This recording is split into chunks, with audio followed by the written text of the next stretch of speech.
Okay, अब कोई बहुत बड़ी बातें नहीं रह गई हैं, बस ऐसा ही है कि मल्टीप्लिकेशन जो है, जैसे आपका ए वेक्टर ये दे रखा है, आप इसको मल्टीप्लाई करोगे 3 से तो क्या होगा, ये इसके हर वैल्यू से मल्टीप्लाई हो जाएगा 3 इंटू 2 करके, 3 इंटू 1 करके ये आ जाएगा इसका आंसर। आप अब यहाँ पर ये भी समझ सकते हो, इस चीज़ को विजुअली समझ सकते हो कि क्या है यहाँ पर ऐसे कोऑर्डिनेट बन रखे एक्स है वाई है। यहाँ पर हमने क्या कहा, ए वेक्टर पहले क्या था, ऐसा था ना, 2 और यहाँ पर 1, 2 एक्स एक्सेस में, ये 1 वाई एक्सेस पे ऐसे था। तो यहाँ पर आप देख सकते हो मार्क को, ये फर्स्ट यूनिट ये सेकंड यूनिट, तो 2 था आई एक्स मतलब एक्स एक्सेस पे, और 1 था यहाँ पे वाई एक्सेस पे। तो यहाँ पर आपने एक छोटा सा एरो बना रखा है उसके हिसाब से, ठीक है। और आपने जब 3 उससे इंटू किया तो जो आपके पास आंसर आया वो क्या आया, यहाँ पर 6, यहाँ पर 3। तो ये एक्स एक्सेस का है, ये वाई एक्सेस का है। तो आपको वो सारे उस हिसाब से आप ड्रॉ करोगे तो आपको दिख जाएगा सेम डायरेक्शन में वो बनते बढ़ के आपको दिख जाएगा, ठीक है। तो होता कुछ नहीं है, बेसिकली बात यही है कि मैग्नीट्यूड इंक्रीज़ हो जाता है इन द सेम डायरेक्शन जब आप मल्टीप्लाई करते हो किसी स्केलर वैल्यू से एक वेक्टर को, ठीक है। यही है बात।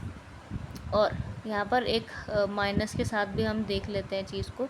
जब -2 ए वेक्टर लिख रखा है तो इसमें क्या है, -2 और -2 हमने इंटू किया है इन दोनों वैल्यूज़ पे। हमने एक्चुअली ए वेक्टर में यही वाली वैल्यू लिया है, हाँ, कंफ्यूज मत होना। हमने -2 को ऊपर नीचे, हमने -2 को ऊपर नीचे क्या किया है, मल्टीप्लाई कर लिया। तो हमको क्या आएगा, इसका आंसर ये आएगा -4 और -2। तो अभी क्या हुआ, हमने ए को ऐसे ड्रॉ किया, वही छोटा सा जैसे हमने ऊपर बनाया था वैसे ही बनेगा।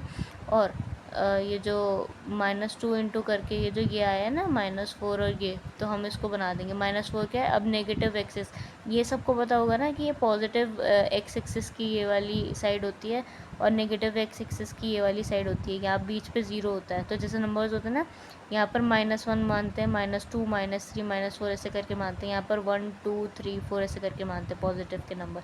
ऐसे सिमिलरली इधर भी होता है, ऊपर पे हम पॉजिटिव के 1 2 3 4 मानते हैं, और 0 के नीचे यहाँ पर वाई एक्सिस के लिए -1 -2 -3 ऐसे करके मानते हैं, ठीक है ना।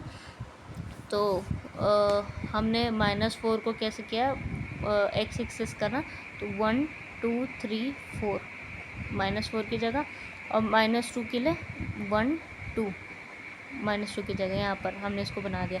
तो ये चीज़ क्या बता रही है कि जब हमने किसी नेगेटिव नाम के स्केलर वैल्यू से, स्केलर वैल्यू कहते हैं इसको, ठीक है। क्या कहते हैं, मैं क्या कह रही हूँ, मैं कह रही हूँ स्केलर, स्केलर स्केलर वैल्यू कहते हैं उसे, जो भी हम इससे मल्टीप्लाई कर रहे हैं हमारे वेक्टर से, ठीक है। जब भी आप किसी भी ऐसे इंटीजर को क्या कहते हैं, या किसी भी नंबर को, रियल नंबर को, जो भी आप अगर ऐसे इंटू कर रहे हो तो स्केलर अपने वैल्यू को मल्टीप्लाई किया है, ऐसा बोलते हैं। तो आपने यहाँ पर क्या दिया कि मैग्नीट्यूड इंक्रीज हुआ and in the opposite direction. ये ए का डायरेक्शन था, ये इस डायरेक्शन में था, और ये छोटा सा था। दूसरे डायरेक्शन में जब आपने एक वैसे वैल्यू से मल्टीप्लाई कर दिया जो कि एक तो नेगेटिव थी और एक तो बड़ी थी, तो उसने उसको इंक्रीज़ भी कर दिया मैग्नीट्यूड में, और ऊपर से डायरेक्शन भी बदल दी। तो आपने जब माइनस से ऐसे काम किया ना, मल्टीप्लाई किए, तो उसने डायरेक्शन भी चेंज किया, ना केवल मैग्नीट्यूड बढ़ाया बल्कि डायरेक्शन भी चेंज किया। यहाँ पर क्या हुआ था, उसने केवल मैग्नीट्यूड को इन्हांस कर दिया, बढ़ा दिया, ठीक है। अगली वीडियो में हम मैट्रिक्स के बारे में पढ़ेंगे, और आई होप आपको आज की वीडियो समझ में आई हो तो लाइक शेयर सब्सक्राइब करना मत भूलना। Thank you. और बाकी कुछ कन्फ्यूजन हो तो कमेंट्स में आप पूछ सकते हो, कुछ भी दिक्कत हो तो।